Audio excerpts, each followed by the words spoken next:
বন্ধুরা, আমি বাড়িতে কিভাবে শিবরাত্রির ব্রত পালন করলাম সেটাই একটা মিনি ব্লগের মাধ্যমে তোমাদের সামনে তুলে ধরার চেষ্টা করলাম। প্রথমেই আমি শিব চতুর্দশী লাগার পরে পুজোর ঘরে চলে এসেছি স্নান করে। তারপরে যা যা লাগবে সেগুলো একটা পাত্রের মধ্যে সুন্দর করে ধুয়ে গুছিয়ে নিয়েছি। এবার আমি প্রথমেই বাবাকে অভিষেক করে নেব। তার জন্য আমি প্রথমেই পঞ্চামৃত বানিয়ে নিয়েছি।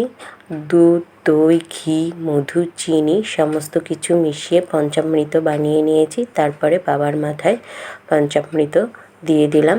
তারপর বাবাকে পরিষ্কার করে নিয়েছি। পরিষ্কার করে একটু গঙ্গা জলও দিয়ে দিয়েছি। তারপরে আকন্দর মালা ধুয়ে রেখেছিলাম, সেটা বাবাকে পরিয়ে দিলাম। তারপরে বেলপাতায় চন্দন লাগিয়ে রেখেছি। বাবার মাথায় চন্দন দেওয়া বেলপাতা অর্পণ করে দিলাম। তারপরে আমি দেব নীলকণ্ঠ ফুল। নীলকণ্ঠ ফুলকেও আমি চন্দন মাখিয়ে রেখে দিয়েছিলাম। নীলকণ্ঠ ফুল দিয়ে দিলাম। এবার বাবার প্রিয় ফুল আকন্দ দিয়ে দেবো। আকন্দ দেওয়ার পরে দেব আকন্দর কাঁটা। এগুলো সবই আমি চন্দন মাখিয়ে রেখে দিয়েছিলাম, বাবাকে নিবেদন করে দিলাম।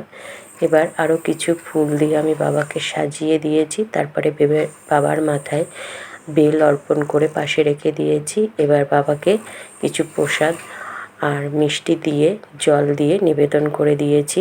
প্রসাদের মধ্যে দিয়েছি শাকালু, শসা, আঙুর, পেয়ারা, মুসাম্বি লেবু আর সাদা সন্দেশ দিয়ে জল দিয়ে বাবাকে নিবেদন করে বাবাকে একটু মোমবাতি দিয়ে আরতি করে নিলাম। তারপরে ধূপকাঠি দিয়ে আরতি করে নেব। তারপরে প্রদীপ দিয়ে আরতি করে নেব।